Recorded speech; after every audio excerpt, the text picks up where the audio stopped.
রোজা, তোমরা জানো আজকে রাতে তারাবি নামাজ পড়তে হবে। তার মানে তো আজকেই সেহরিও করতে হবে, আর কালকে পবিত্র মাহে রমজান। হ্যাঁ, তোমরা কি রোজা রাখবে? আমি তো রাখবো ইনশাআল্লাহ। আমি মনে হয় এবছর রোজা রাখতে পারবো না রাদিয়া জান্নাত, কারণ আমার শরীরটা অনেক খারাপ। রোজা রেখে আল্লাহ না করুক আমার যদি কিছু হয়ে যাক। আস্তাগফিরুল্লাহ। রুকাইয়া, তুমি পবিত্র রোজা রাখার আগে এ কথা বলছো? তুমি জানো আমাদের প্রিয় নবী হযরত মুহাম্মদ সাল্লাল্লাহু আলাইহি ওয়াসাল্লাম বলেছেন, রোজা রাখো সুস্থ হয়ে যাবে। অন্য একটি হাদিসে বর্ণিত আছে, এই মাসটিকে সব মাসের সর্দার উপাধিতে ভূষিত করা হয়েছে। এই মাসে কেউ মারা গেলে সে সৌভাগ্যবান। সুবহানাল্লাহ। তবে তো যতই অসুস্থ থাকি না কেন রোজা রাখার চেষ্টা করবো ইনশাআল্লাহ। রাদিয়া, রোজা, তোমরা যাও, আবার দেখা হবে ইনশাআল্লাহ। আমার বাসা চলে এসেছে। ঠিক আছে রুকাইয়া, ভালো থেকো। আল্লাহ হাফেজ।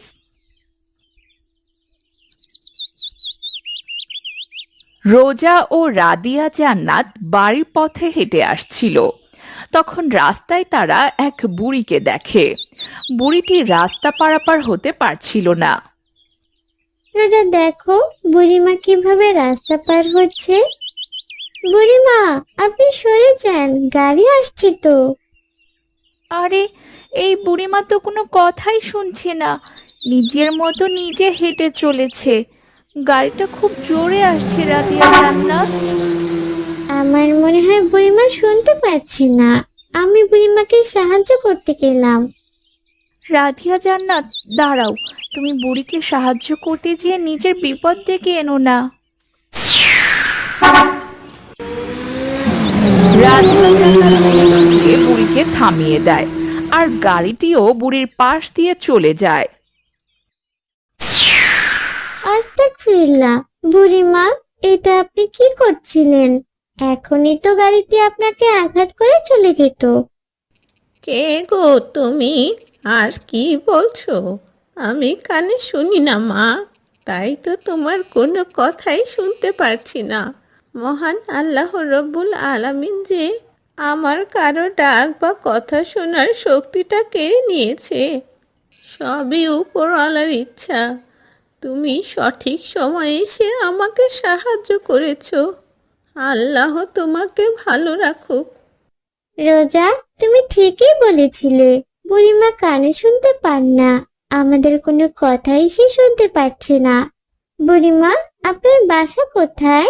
আমি আপনাকে আপনার বাসায় পৌঁছে দেই। কাকে কি বলছো রাদিয়া? উনি কি তোমার কথা বুঝছেন? তোমার মুখের দিকে এক নজরে তাকিয়ে আছেন। আমাদের দেরি হয়ে যাচ্ছে, শুধু শুধু তুমি এখানে সময় নষ্ট করছো। ছি রোজা, তুমি এভাবে একটা মানুষকে নিয়ে হাসি তামাশা করছো? এটা তোমার একদমই উচিত নয়। তুমি চলে যাও, আমি ওনাকে বাসায় পৌঁছে দিয়ে তবেই বাড়িতে যাব। চলুন বুড়িমা। ঠিক আছে, তোমার যেমনটা ইচ্ছা। কালকে আবারও দেখা হবে ইনশাল্লাহ। বাহারি রোজা চলে যায়। তারপর রাদিয়া জান্নাত সেই বুড়িমাকে ধরে ধরে তার বাড়িতে পৌঁছে দেয়। বুড়িমা, আপনার বাসা তো আমার বাসার পাশেই, কিন্তু এতদিন কেন আপনার সাথে আমার পরিচয় হয়নি? মা, তুমি কি বলছো? আমি কিছুই বুঝতে পারছি না। বুড়িমা, আমি জানি আপনি কিছু বুঝতে পারছেন না। ওই যে দূরে দেখছেন, ওইটা আমার বাড়ি। আমি গেলাম, আপনি সাবধানে থাকবেন। আল্লাহ হাফিজ। মেঘমালা আকাশে উড়ে উড়ে যায়। কি বলে গেল মেয়েটা? আমি তো কিছুই বুঝলাম না। মেয়েটা কত ভালো, আমাকে ধরে ধরে আমার বাড়িতে পৌঁছে দিল। আমার মতো গরিব অসহায় বুড়িকে কে সাহায্য করবে? একে তো আমি কানে শুনি না, তারপর আবার নুন আনতে পান্তা ফুরায়। তোমার সৃজন মাঝে খুঁজি তোমায়, কাননে ফুলেরা হাসি স্নিগ্ধ আসসালামু আলাইকুম মা। আজকে তুমি সন্ধ্যার সময় রান্না করছো যে? ওয়ালাইকুম আসসালাম। রোজার মাসে তো এই সময় রান্না করতে হয়। এখন রান্না করে রাখলেই শেষ রাত পর্যন্ত খাবারগুলো ভালো থাকবে। আজকে রাতেই তো সেহরি করতে হবে, তাই সেগুলো রান্না করছি। হুম, মা আমিও রোজা রাখতে চাই, তুমি আমাকে ডাকবে তো মা? তুমি রোজা রাখবে, কিন্তু তোমার উপর এখনো রোজা ফরজ হয়নি। তবু আমি রোজা রাখতে চাই। আমি রোজার ফজিলত সম্পর্কে জেনেছি। 30 দিনে রয়েছে আমাদের উপর রহমত, মাগফিরাত ও নাজাত। মাশাল্লাহ। তবে তো তোমাকে অজু করে আমার সাথে তারাবির নামাজ পড়তে হবে, পারবে তো? অবশ্যই পারবো ইনশাআল্লাহ। তুমি রান্না শেষ করে নাও, তারপর আমরা দুজন একসাথে সালাত আদায় করব।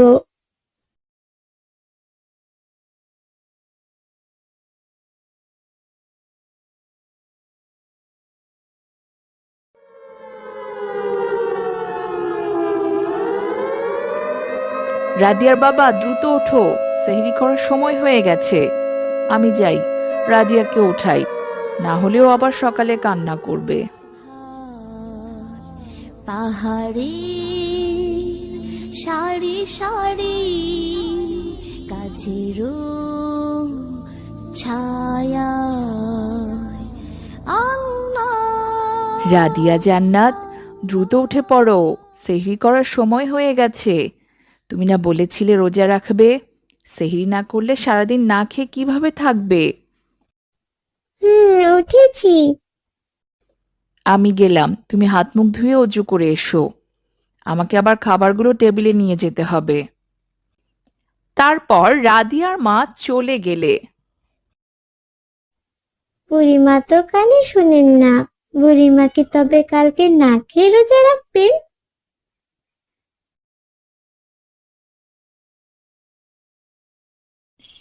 রাদিয়া দ্রুত সেই বুড়ির বাড়িতে যায়।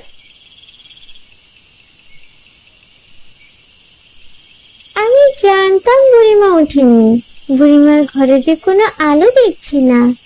এদিকে বুড়িমার দরজাটাও খুলে ঘুমিয়েছিলেন। ভালোই হয়েছে, এখন আমি দ্রুত বুড়িমাকে উঠাতে পারবো।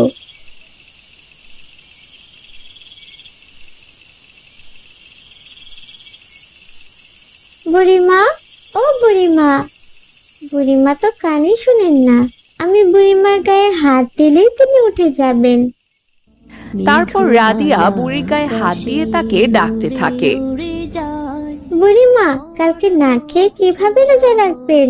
উঠুন দয়া করে, সেহরির সময় শেষ হয়ে যাচ্ছে। তুমি এত রাতে? ও আচ্ছা, সেহরির সময় হয়ে গেছে তাই না? তুমি সেহরি করবে না মা?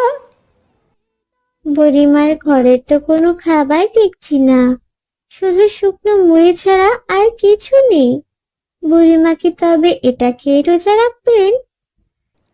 সেহরির সময় পেরিয়ে যাচ্ছে, শুকনো মুড়ি আর পানিটুকু খেয়ে নেই। যা ভেবেছিলাম তাই। বুড়িমা এগুলো খেয়ে কিভাবে রোজা রাখবেন? তখনই রাদিয়ার মা খাবার নিয়ে সেখানে আসে। না রাদিয়া জান্নাত, তিনি শুকনো মুড়ি আর পানি খাবেন না। আমি তার জন্য খাবার এনেছি। খাবার নিয়ে তার মাকে প্রবেশ করতে দেখে রাদিয়া জান্নাতের মন খুশিতে ভরে ওঠে। মা, তুমি বুড়িমার জন্য খাবার এনেছো? দাও, আমার হাতে দাও, আমি বুড়িমাকে খাবার দেব। তারপর রাদিয়া নিজের মায়ের হাত থেকে খাবার নিয়ে খুশি মনে সেই বুড়িকে খাবার দেয়। আলহামদুলিল্লাহ, আমার রিজিকে এত খাবার ছিল। আল্লাহ রব্বুল আলামিন তোমাদেরকে অনেক ভালো রাখুক। রাদিয়া মা, তুমি এবার সেহরি করে নাও। হ্যাঁ, আমি চলে যাচ্ছি।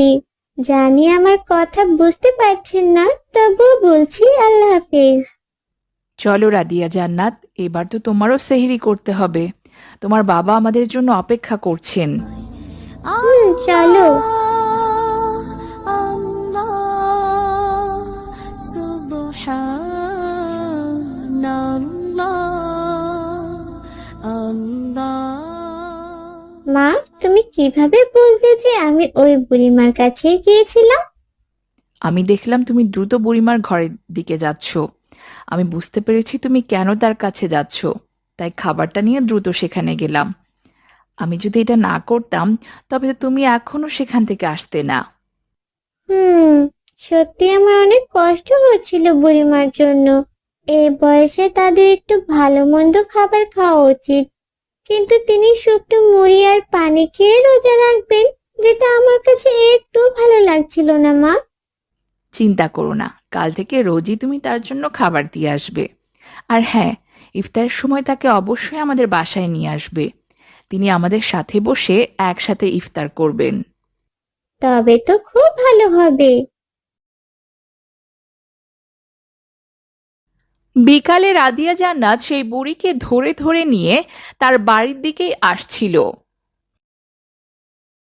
আরে, রোজা রাদিয়া জান্নাত ওই বুড়িকে নিয়ে কোথায় যাচ্ছে? যাই গিয়ে দেখি তো। হ্যাঁ, তুমি ঠিক বলেছ। এই বুড়িকে তো কেউ পছন্দ করে না। একে তো বুড়ি অনেক গরিব, তারপর আবার কানেও শোনেন না। একটা বললে আরেকটা শোনে। 2 দিন আমাদের বাড়িতে গিয়েছিল, আমরা কোনো সাহায্য করিনি। আর সেই বুড়িকে কিনা রাদিয়া জান্নাত হাত ধরে নিজের বাড়ির দিকে নিয়ে যাচ্ছে। বিষয়টা তো দেখতেই হচ্ছে।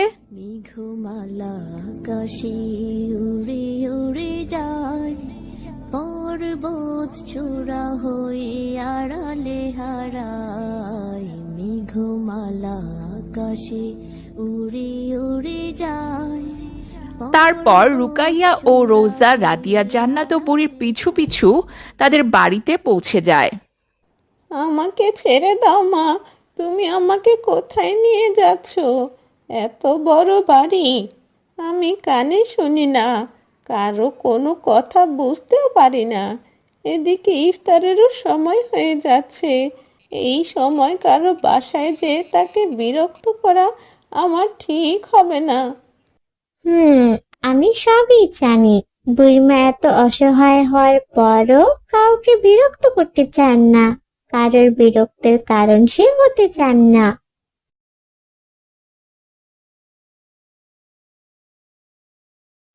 তুমি চলে এসেছো রাদিয়া জান্নাত, ওনাকে নিয়ে তুমি টেবিলে যাও।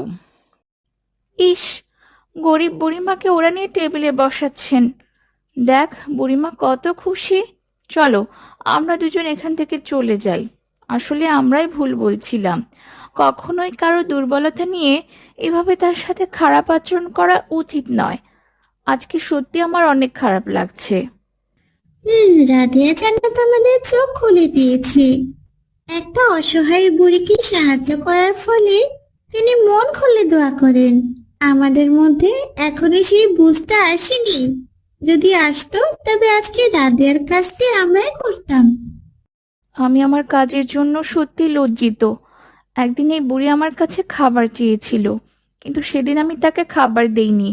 আমি আর এখানে থাকতে পারবো না। কোনোভাবে রাদিয়া জান্নাত দেখলে আমাদেরকে জোর করে নিয়ে ইফতার করাবে। চলো আমরা যাই। এরপর থেকে আমরাও এইভাবে অসহায় মানুষদের সাহায্য করব ইনশাল্লাহ। এভাবে তারা দুজন বুড়িকে আড়াল থেকে দেখে সেখান থেকে চলে যায়। তারপর বুড়ি খুশি মনে সবার সাথে বসে ইফতার করে।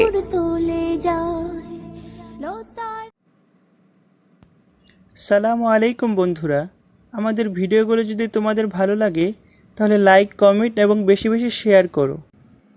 আমাদের সাথে এমন নতুন নতুন দোয়া শিখতে আমাদের চ্যানেলটি সাবস্ক্রাইব করে রাখো এবং পাশে থাকা বেল আইকনটি ক্লিক করে রাখো, যাতে করে আমরা নতুন ভিডিও ছাড়লেই তোমরা বুঝতে পারো।